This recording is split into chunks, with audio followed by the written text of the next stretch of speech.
किसी क्लासेज में आप सभी प्रिय विद्यार्थियों का एक बार फिर से स्वागत। आज का टॉपिक है अपना speed control of DC series motor. आज हम लोग जानेंगे डीसी सीरीज मोटर का स्पीड कंट्रोल करने की विधि। हम कैसे डीसी सीरीज मोटर के स्पीड को कंट्रोल करें, या उसकी स्पीड कम करनी हो या इसकी स्पीड ज़्यादा करनी हो, किस तरीके से कौन सा इक्विपमेंट लगाएं या कौन सी विधि अपनाएं जिससे डीसी सीरीज मोटर के स्पीड को कंट्रोल किया जा सके। अभी तक हम लोगों ने शंट और कंपाउंड मोटर के कंट्रोल करने की विधि पढ़ा। अब आज का जो टॉपिक है वो डीसी सीरीज मोटर के स्पीड कंट्रोल करने की विधि का है। आइए देखते हैं दोस्तों हम ये बता देना चाहते हैं आप लोगों को कि जो यूपीपीसीएल का एग्ज़ाम होना है लगभग दिसंबर लास्ट या जनवरी के फर्स्ट वीक में होना तय है। तो इसलिए आप लोग आज से क्या अभी से ही लग जाइए अपने लक्ष्य को पाने के लिए। तो इसी के साथ आइए आज टॉपिक की तरफ अग्रसर। अब बात करें डीसी सीरीज मोटर की स्पीड कंट्रोल करने की विधि के बारे में, तो ये लगभग 5 विधियां अपनाई गई हैं। पांचों विधियां कौन कौन सी हैं आइए देखते हैं।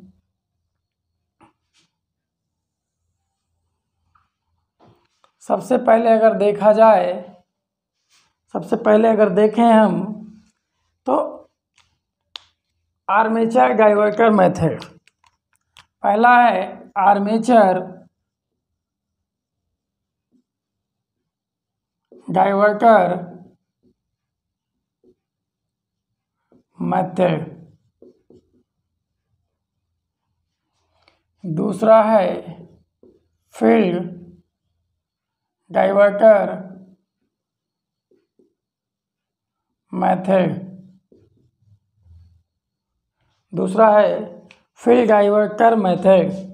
तीसरा है सप्लाई वोल्टेज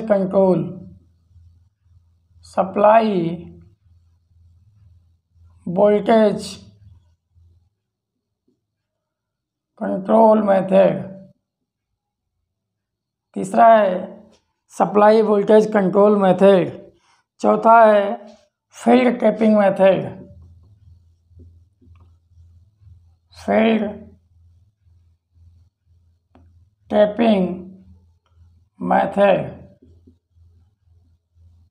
आपका जो पांचवा है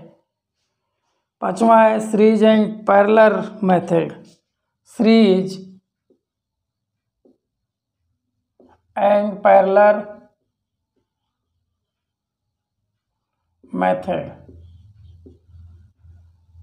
प्रिय विद्यार्थी, हम आप लोगों को इस तरीके से पढ़ाना चाहते हैं कि जो आसान क्वेश्चन है या टिपिकल क्वेश्चन है वो गलत ना हो। तो अब अगर एक लाइन में देखा जाए इस तरीके से speed control of DC series motor की 5 विधियां अपनाई गई। First number, second number, third number, fourth number और ये 5th नंबर। ये एक मेथड है जो एक सामने पांचों दिख रहा है आपको। अब हम एक एक की बात करेंगे। अगर इसकी बात करें आर्मेचर डाइवर्टर मेथड की, तो डाइवर्ट मतलब क्या होता है। सबसे पहले हम लोग डाइवर्ट समझते हैं। डाइवर्जन का नाम आप लोगों ने सुना होगा कि अगर मान लिया जाए कोई रास्ता अगर सीधा कहीं जा रहा है, किसी मंदिर की तरफ जा रहा है या किसी स्कूल की तरफ जा रहा है, वहाँ पे कोई दिक्कत आई तो उस रास्ते को डाइवर्ट कर दिया जाता है। एक नॉर्मली एग्जांपल देखा जाए, अगर हाईवे पे चल रहे हैं तो मान लीजिए कहीं पे आपका अगर ब्रिज बन रहा है तो वहाँ रास्ते को क्या करते हैं, डाइवर्ट कर देते हैं। क्या कर देते हैं, डाइवर्जन बोलते हैं ना, उसको रास्ते को डाइवर्ट कर देते हैं। मतलब अगर ये रास्ता जा रहा है, यहाँ पे ब्रिज बनना है, तो इस रास्ते को डाइवर्ट करके इस तरीके से ले जाके जोड़ देते हैं। ये बात समझ में आ रहा है ना। तो मतलब रास्ते को डाइवर्ट कर देना, वहीं से ये डाइवर्टर नाम आया है। रास्ते को उस काम पे ना ले जाके डाइवर्ट कर देना। बात समझ में आ गई। धारा अगर इधर से जा रही थी तो इसको ब्लॉक करके डाइवर्ट कर दिया गया। क्लियर। सेम इसी तरीके से यहाँ पे जो स्पीड कंट्रोल अपनाई गई डीसी सीरीज मोटर की, यही विधि अपनाई गई इसी तरीके से। तो सबसे पहले अगर हम देखें आर्मेचर डाइवर्टर मेथड, मतलब नाम से ही क्लियर है कि आर्मेचर को इन्होंने डाइवर्ट कर दिया। आर्मेचर को क्या किया गया? डाइवर्ट कर दिया गया। तो इस विधि में आर्मेचर को डाइवर्ट करना मतलब आर्मेचर के पैरेलल में वेरिएबल रेजिस्टेंस लगा दिया गया। आर्मेचर को डाइवर्ट कर दिया गया मतलब आर्मेचर के पैरेलल में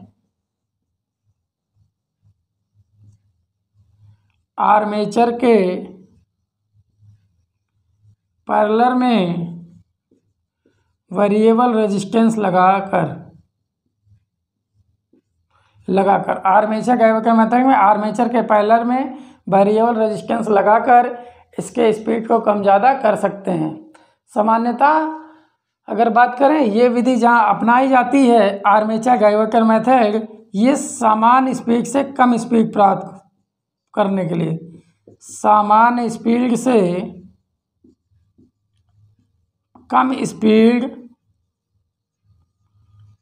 प्राप्त करने के लिए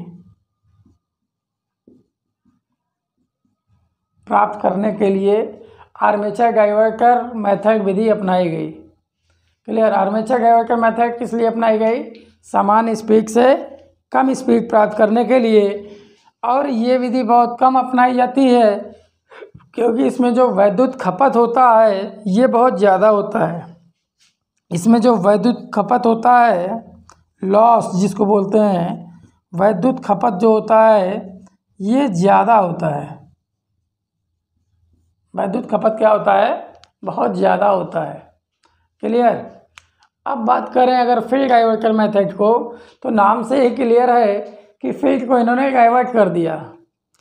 तो फील्ड वाइंडिंग के पैरेलल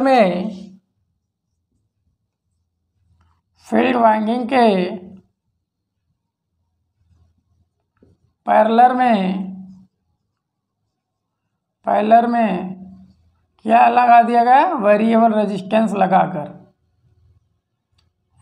रेजिस्टेंस लगाकर इसके स्पीड को कंट्रोल किया गया। तो इसकी जो स्पीड कंट्रोल की गई, ये सामान्य से अधिक स्पीड प्राप्त करने के लिए, सामान्य से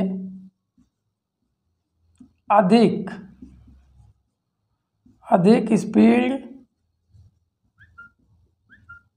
प्राप्त करने के लिए जो फील्ड डाइवर्टर मेथड अपनाया गया, ये समान स्पीड से अधिक स्पीड प्राप्त करने के लिए अपनाई गई। क्योंकि ये जो फार्मूला अपना है, यहाँ से n समानुपाते EV आता है, n समानुपाते 1/5। यहाँ पे जो फार्मूला आएगा वो आएगा अपना n समानुपाते EV।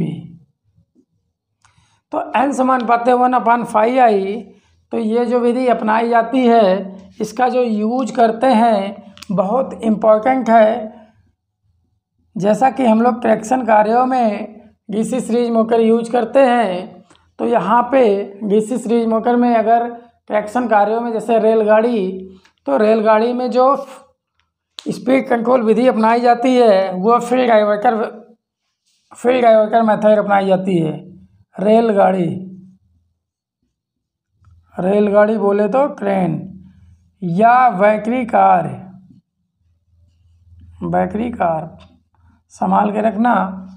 तो ये जो फील्ड डाइवर्टर मेथड का यूज जो किया जाता है, ये मुख्यतः रेलगाड़ी में किया जाता है, जो ट्रेन में किया जाता है या बैटरी कार में किया जाता है।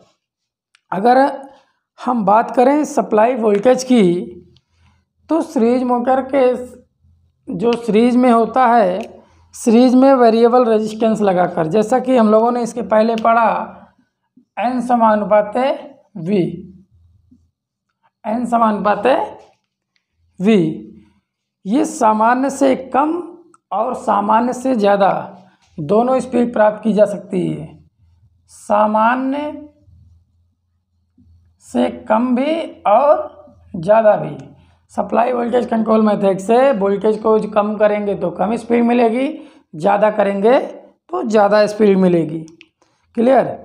इसमें जो वैद्युत शक्ति व्यय होती है इसको SCRA से कंट्रोल किया जा सकता है। SCR का प्रयोग करके वैद्युत शक्ति की व्यय को समाप्त किया जा सकता है। सप्लाई वोल्टेज कंट्रोल मेथड में SCRA अगर यूज किया जा रहा है तो वैद्युत खपत को समाप्त किया जा सकता है। समाप्त किया जा सकता है। क्लियर। ये सप्लाई वोल्टेज कंट्रोल मेथड आ गया। अब बात करें फील्ड टैपिंग मेथड में। फील्ड टैपिंग मेथड में क्या होता है, ये जो सीरीज फील्ड वाइंडिंग होती है इसी को एज ए रेगुलेटर के तौर पे यूज कर लिया जाता है। एक प्लंजर होता है जिसके माध्यम से ये संयोजित होता है। इसी को कम ज़्यादा हम करके इसके फील्ड को कंट्रोल किया जाता है।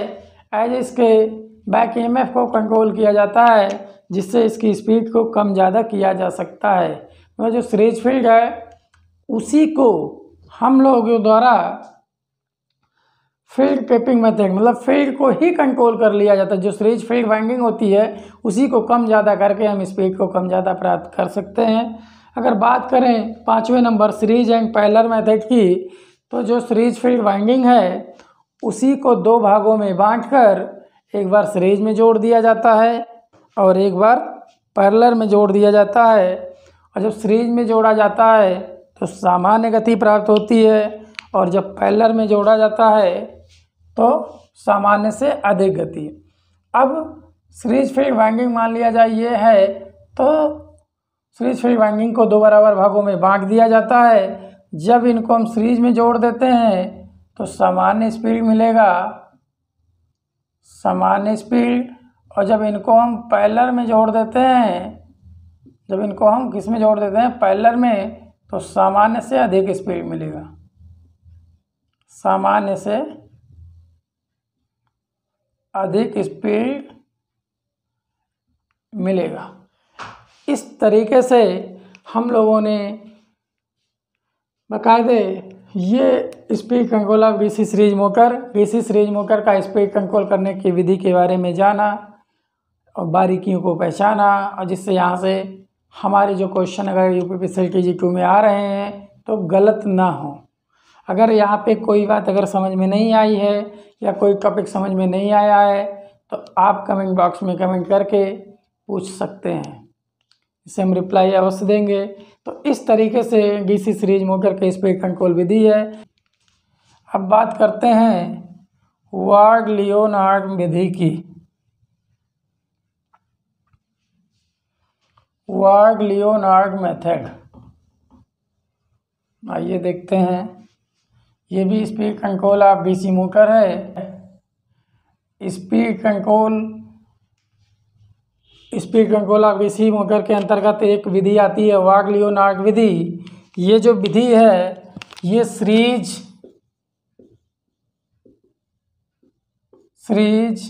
शंट और कंपाउंड तीनों मोटर पे अप्लाइड होता है। वार्ग-लियोनार्ड विधि ऐसी है जो सीरीज मोटर, शंट मोटर और कंपाउंड मोटर तीनों मोटर की स्पीड कंट्रोल करने की विधि अपनाई जाती है, वार्ग-लियोनार्ड विधि। ये कौन सी विधि ऐसी है जिसमें सीरीज, शंट और कंपाउंड तीनों मोटर की विधि स्पीड को कंट्रोल करने के लिए अपनाई जाती है, तो कौन सा है, वार्ग-लियोनार्ड विधि। अब इसमें एक MG सेट होता है। MG सेट क्या है, मोटर और जनरेटर। एक है इसमें मोटर और एक है इसमें जनरेटर, दोनों मैकेनिकली रूप से जुड़े हुए हैं।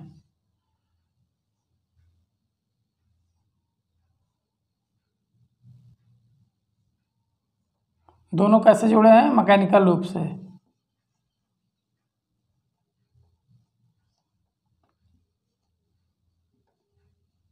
एक मोटर और एक जनरेटर दोनों किस तरीके से जुड़े हैं, मैकेनिकली रूप से जुड़े हैं। इसके द्वारा दोनों दिशाओं में फॉरवर्ड और बैकवर्ड, इनके द्वारा दोनों दिशाओं में फॉरवर्ड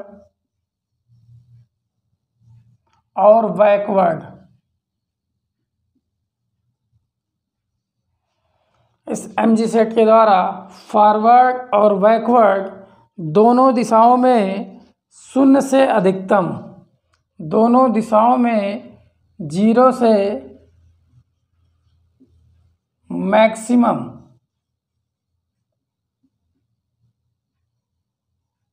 जीरो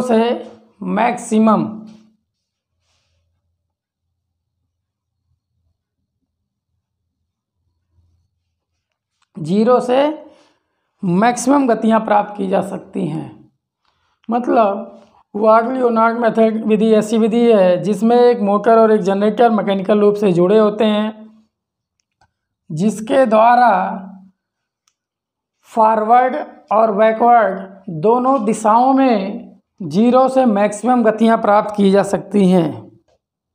दोनों दिशाओं में फॉरवर्ड और बैकवर्ड दोनों दिशाओं में 0 से अधिकतम या 0 से मैक्सिमम गतियां प्राप्त की जा सकती हैं। और इस विधि का प्रयोग ऐसे जगह किया जाता है जहां लोड में अधिकतम भिन्नता पाई जाती है। इस विधि का यूज जो जहाँ पे हम करते हैं, जहाँ पे लोड में अधिकतम भिन्नता पाई जाती है। भिन्नता समझ रहे हैं ना, भिन्नता पाई जाती है मतलब जहाँ अचानक लोड डाला जाए या अचानक लोड घटाया जाए, कम लोड ज़्यादा लोड, जहाँ पे लोड में हमेशा वेरिएशन होता रहता है, ऐसी जगह पे हम वार्ग-लियोनार्ड विधि अपनाते हैं, क्योंकि यह 0 से मैक्सिमम गति फॉरवर्ड और बैकवर्ड दोनों दिशाओं में प्राप्त कर सकते हैं। जैसे स्टील रोलिंग मिल, एग्जाम्पल में लिखा जाए स्टील रोलिंग मिल,